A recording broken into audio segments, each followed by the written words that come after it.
चंद्रमा और मन, इन दो का क्या संबंध है? जो हमारी पुराने शास्त्र हैं, ज्योतिष शास्त्र है, उसमें चंद्रमा, सूर्य और दूसरे ग्रहों का हमारे जीवन में प्रभाव बताया गया है।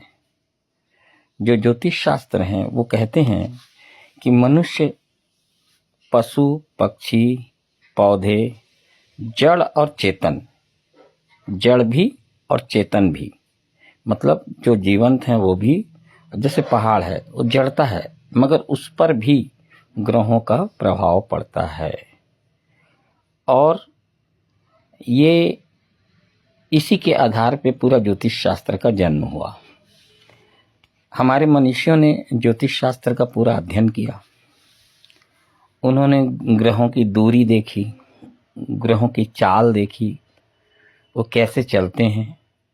फिर एक उन्होंने पूरा ब्रह्मांड को 12 भागों में बांटा, 12 राशियां बनी, ये बेस बना, ये नीचे का आधार था। इस ब्रह्मांड को 12 हिस्से में बांट दिए तो ये ब्रह्मांड 360 डिग्री का था और इसमें 12 हिस्से किए तो 30 डिग्री का एक, ऐसा समझिए एक गोल है, एक राउंड है, उस राउंड को अपने 12 भाग में डिवाइड कर दिया तो 360 डिग्री, अर्थात एक हिस्से में 30 डिग्री, तो 12 हिस्से में 360 डिग्री। इस तरह से ब्रह्मांड को पूरा एक आधार बनाया गया और उसी को हम राशि कहते हैं। मेष, वृषभ, मिथुन, कर्क, सिंह, धनु, कन्या, तुला, वृश्चिक, धनु, मकर, कुंभ और मीन। हो सकता है मैं कहीं क्रम में भूल चूक हुआ हो। इस तरह से 12 राशि बनी और उसके ऊपर फिर ग्रहों को ऊपर से उसके ऊपर घूमते हुए दिखाया गया कि एक ब्रह्मांड है जो बेस है, आधार है, जिसमें आकाश है, पृथ्वी है और जल है, और इसके अंदर में और वायु है और अग्नि है। ये 5 महाभूत हैं ब्रह्मांड में, एयर, वाटर, फायर, अर्थ और आकाश। ये 5 तत्व उन्होंने कहा और इन 5 तत्वों से बनी इस ब्रह्मांड में 9 ग्रह विचरते हैं। भारतीय मनुष्यों ने 9 ग्रह की खोज की। एक्चुअल में उन्होंने कहा 7 ग्रह हैं, सूर्य, चंद्र, मंगल, राहु, गुरु, शनि, बुध, शुक्र, इस तरह से 7 ग्रह हैं। परंतु 2 ग्रहों के बारे में उन्होंने और कहा, राहु और केतु, अर्थात 2, राहु मतलब सर और केतु मतलब धड़। ये हमेशा ये ग्रह एक दूसरे के उल्टे होते हैं, मतलब अगर 1 नंबर राशि से राहु होगा तो 7 में केतु होगा। इस तरह से एक दूसरे से उल्टे, और इनके बारे में कहा जाता है कि ये सीधे ग्रह नहीं है, छाया ग्रह हैं, शैडो प्लैनेट हैं। तो इन शैडो प्लैनेट्स का बहुत ज़्यादा इफेक्ट्स होता है। 7 ग्रहों के प्रभाव को ये 2 ग्रह जो शैडो प्लैनेट है ये प्रभावित करते हैं। इसलिए राहु केतु का कुंडली में सर्वाधिक महत्व है। और इसी को जो वैज्ञानिक हैं, आज के जो वैज्ञानिक हैं, वो कहते हैं कि ब्रह्मांड में 2 पोल है, साउथ पोल और नॉर्थ पोल। ये जो नॉर्थ पोल है ये राहु है और साउथ पोल है ये केतु है, या केतु और राहु 2 पोल हैं।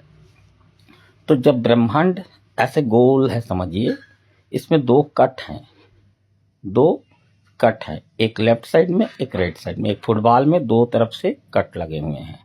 जब 7 ग्रह घूमते हैं और इन 2 कट के आसपास से जब ग्रह गुजरते हैं तो उन ग्रहों का प्रभाव एकदम चेंज हो जाता है, डिफरेंट हो जाता है।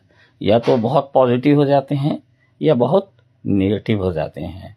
इसीलिए राहु केतु को ग्रहण लगाने वाला ग्रह बोला गया है। या तो उनके पास पहुंचकर ग्रह बहुत डोमिनेट हो जाते हैं, उनको ग्रहण लग जाता है, उनकी रश्मियां प्रतिबंधित हो जाती हैं और वो शुभ फल न देके अशुभ फल देने लगते हैं।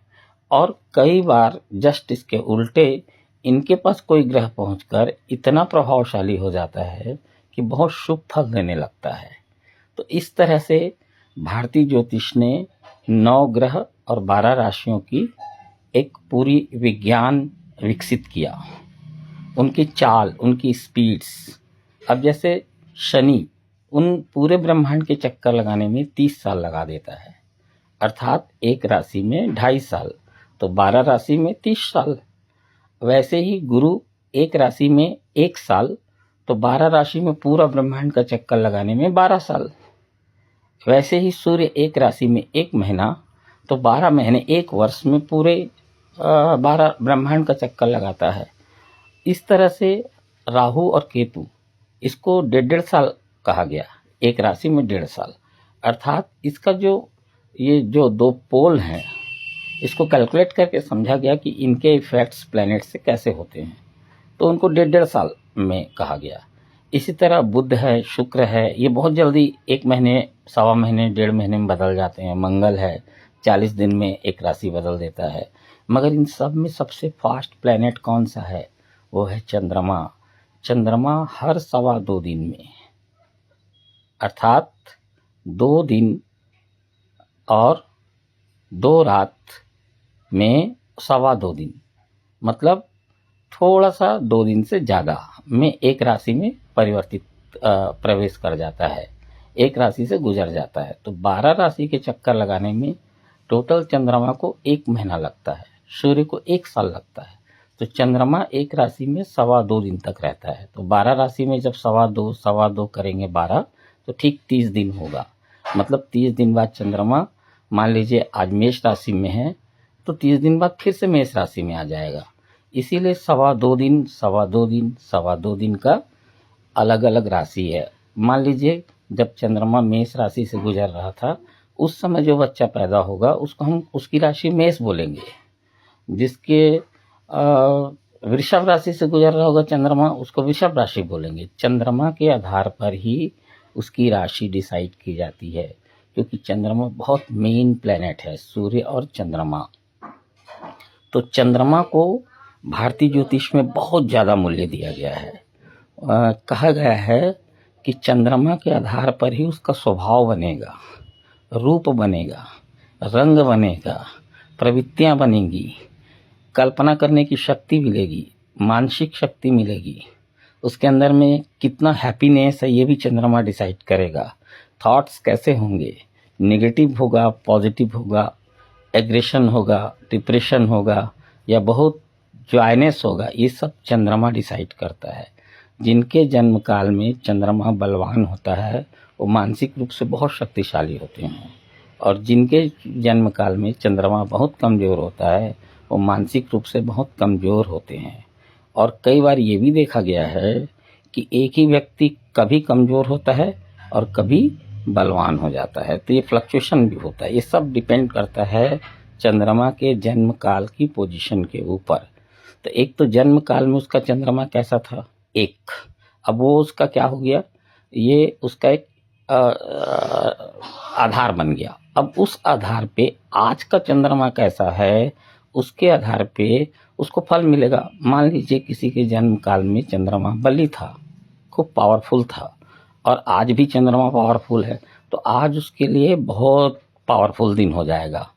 मगर उसके जन्म काल में बहुत कमज़ोर था और आज पावरफुल है, तो ये हो सकता है कि वो आज अच्छा पावरफुल महसूस करे। या ठीक इसके उल्टा भी हो सकता है कि पावरफुल चंद्रमा को वो डाइजेस्ट ना कर सके, और उसके अंदर में जो दबे हुए विकार हैं, क्रोध है, वो अपने आप गुस्सा बहुत आने लग जाए, या आज वो बहुत लो फील करे, या वो आज बहुत उत्साहित फील करे। ये कुछ भी हो सकता है। ये हर व्यक्ति के लिए अलग अलग कैलकुलेशन है, उसी को ज्योतिष शास्त्र बोलते हैं।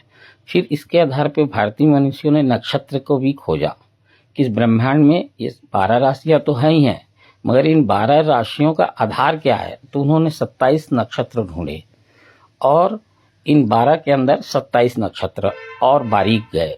तो हर नक्षत्र का एक रंग है, रूप है, कैरेक्टर है, उसका पर्सनालिटी है, उसके गुण हैं, अवगुण हैं। वो उसके जो अब जब हम कैलकुलेट करते हैं तो हम ये देखते हैं कि जन्म के समय चंद्रमा किस नक्षत्र में था, वही नक्षत्र उसका स्टार हो गया, वही उसका नक्षत्र हो गया। अब हर नक्षत्र का कोई ना कोई स्वामी है। मान लीजिए कोई अश्लेषा नक्षत्र में जन्मा, तो उसका स्वामी कौन हुआ? बुध। अश्लेषा का एक कैरेक्टर है और बुध का भी एक कैरेक्टर है। तो हम पहले तो समझेंगे कि अश्लेषा नक्षत्र का कैरेक्टर क्या होता है। जो कैरेक्टर होता है, जिस तरह के जीवन उसके साथ होता है, जिस तरह की मन स्थिति होती है, वो उसमें सब दिखाई देगी। इसकी कल्पना शक्ति कैसी है, इसका क्रिएशन कैसा है, क्रिएटिविटी कैसी है, इस व्यक्ति के थॉट प्रोसेस कैसे हैं, इस अंदर इसे भावुक है, कम भावुक है, ज़्यादा बुद्धिवादी चित्त है कि ज़्यादा भावनावादी चित्त है, ये सब डिसाइड करते हैं। और जब ये सब जान लेते हैं तब हम देखते हैं कि नक्षत्र का लॉर्ड कौन है, उसका स्वामी कौन है। मान लो आप अश्लेषा का बुध है, तो बुध अर्थात बुद्धि, इंटेलेक्ट। इस व्यक्ति का इंटेलेक्ट लेवल हाई होगा निश्चित रूप से। मगर चंद्रमा अगर कमजोर है तो मनोत कंफ्यूज हो जाएगा। क्यों? कि बुद्धि उसको बार बार नए नए विकल्प देती रहेगी, वो निर्णय ही नहीं कर पाएगा कि कौन सा विकल्प ठीक है।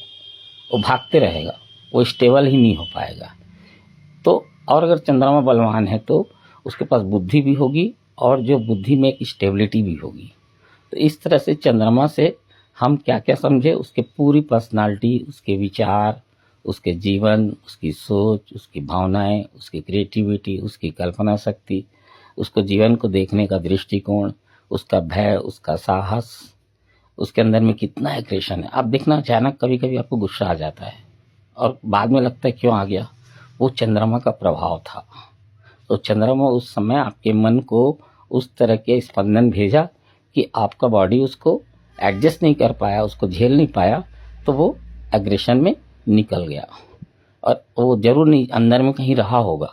चंद्रमा ने तो खाली इतना किया कि एक्टिवेट कर दिया क्रोध को।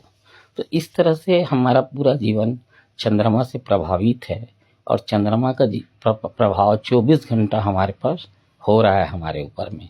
हमको पता हो ना पता हो, इससे कोई फर्क नहीं पड़ता है, मगर चंद्रमा अपना पूरा प्रभाव डाल रहा है। ज्वार भाटा क्या है? समुद्र में ज्वार भाटा आता है, वो पूर्णिमा को क्यों आता है? क्यों होता है ऐसा? वही जल को आकर्षित करता है। वो चंद्रमा की किरणें, उसकी स्पंदन जल तत्व को अपनी ओर खींचता है। हमारे शरीर में भी 70% जल है, तो हमारे अंदर भी जल तत्व में आकर्षण पैदा होता है। तो जब जल तत्व में आकर्षण पैदा होता है तो पंच महाभूत से हमारा शरीर बना है, अग्नि, वायु, जल, पृथ्वी, आकाश। तो जब जल तत्व में बहुत लहर आएगी तो फिर उसका प्रभाव बाकी 4 तत्वों पे भी पड़ेगा। अग्नि पे भी पड़ेगा, पृथ्वी पे भी पड़ेगा, आकाश पे भी पड़ेगा, वायु पे भी पड़ेगा। अरे भाई, जब जल में ज्वार भाटा आएगा तो उसका प्रभाव तो आसपास सभी चीज़ों पे पड़ेगा ना, सारे एलिमेंट्स पे पड़ेगा। तो हमारे व्यक्तित्व के सभी एलिमेंट्स पे, हमारे 5 तत्वों पे प्रभाव पड़ता है ना। तो इस तरह से मनुष्य का जीवन चंद्रमा से बंधा है। और जो जितने लोग पागल होते हैं उनमें से मैक्सिमम पागलपन का टेक पूर्णिमा के आसपास लोगों को आता है, ये अध्ययन में पाया गया। तो उसका कारण क्या है? उसका कारण ये है कि चंद्रमा की वैप्स, उनके मानसिक शक्ति इतनी है कि उस घटना, उस इवेंट्स या उस मन स्थिति को झेल पाए, तो वो पागल हो जाते हैं। ठीक है ना। और सारी आशा, निराशा, दुख, कल्पना, कोई कलाकार है तो उसके चंद्रमा के कारण है, उसको उस तरह का प्रभाव मिला है। कोई बहुत क्रूर है तो उसके चंद्रमा के कारण है। तो इस तरह से चंद्रमा हमारे जीवन को रोज प्रतिपल प्रभावित कर रहा है। हमें पता हो न पता हो, हमको समझ हो न समझ हो, मगर हम चंद्रमा से प्रभावित हैं। Any time, each and every moment. अब मेडिटेशन क्या करता है? मेडिटेटर इसी चंद्रमा को देखने की शक्ति प्राप्त कर लेता है और फिर चंद्रमा से तालमेल बना लेता है। इसलिए एक ध्यानी के ऊपर चंद्रमा का प्रभाव न्यूनतम हो जाता है, नहीं के बराबर। इससे होता यह है कि वो अपने सारे भाव, मन स्थिति, आवेग, उत्तेजना, सबको वो साक्षी होकर देख लेता है और वो अप्रभावित रहता है। तो इसीलिए कहा गया है, ध्यान, मेडिटेशन सभी ग्रह दोषों से अंततः मुक्त कर देता है, सभी प्रकार के। और कुछ प्रारब्ध होते हैं जो हमको इस जन्म में मिले हैं, वो हमको निभाना पड़ेगा, वो भोगना पड़ेगा, उसका कोई उपाय नहीं है। उसके बिना उसके मुक्ति नहीं हो सकती। हमको कैसे माता पिता मिलते हैं, कैसा माहौल मिलता है, क्या क्या हमको जिम्मेदारियां मिलती हैं, क्या क्या दुख सुख मिलते हैं, कुछ चीज़ें तो तय है, वो सबको झेलना पड़ता है। वो संत को भी झेलना है, वो राजा को भी झेलना है, वो फकीर को भी झेलना है, अमीर को भी झेलना है, गरीब को भी झेलना है। तो ये जो एक प्रारब्ध है ये तो सुनिश्चित है, मगर बहुत जो इन सबके दुख हैं, इस सब से जो पीड़ा पैदा होती है, उस पीड़ा को जब हम देखने की क्षमता विकसित कर लेते हैं तो हमको उतना पीड़ित नहीं करता है। हम समझ पाते हैं कि ये सब खेल है, एक नाटक चल रहा है। तो उस नाटक में हम फिर गंभीर नहीं होते और शांत बने रहते हैं, और वही आनंद है, वही ध्यान का आनंद है कि सब चल रहा है, अच्छा बुरा सुख दुख सब दृश्य बदल रहे हैं, और आप उस दृश्य को दृष्टा भाव से देख रहे हैं। कहीं कहीं पीड़ा आ रही है तो पीड़ा को भी देख रहे हैं, सुख आ रहा है तो सुख को भी देख रहे हैं, दुख आ रहा है तो दुख को भी देख रहे हैं, और न दुख को इनकार कर रहे हैं न सुख को इनकार कर रहे हैं, दोनों को सहज रूप से साक्षी हैं। ये ध्यान की अवस्था है। यदि 24 घंटा हम इस स्थिति में जीते हैं तो फिर हम एक दृष्टा हो जाते हैं, हम विटनेस हो जाते हैं हर इवेंट्स के, हर बातों के, हर घटनाओं के। कभी दुख भी होगा, कभी आनंद भी आएगा, कभी शांति भी मिलेगी, कभी अशांति भी आएगी, मगर हम धीरे धीरे देखते देखते इस स्टेज तक भी पहुंच जाते हैं जहां हम अनटच्ड होते हैं, हम अप्रभावित रहते हैं। अगर हम अप्रभावित रहना सीख जाएं तो हम समस्त ग्रहों से मुक्त हो जाते हैं। वही तो इनलाइटनमेंट है, और क्या है? जान जाना, देख लेना, समझ लेना और अप्रभावित साक्षी बने रहना।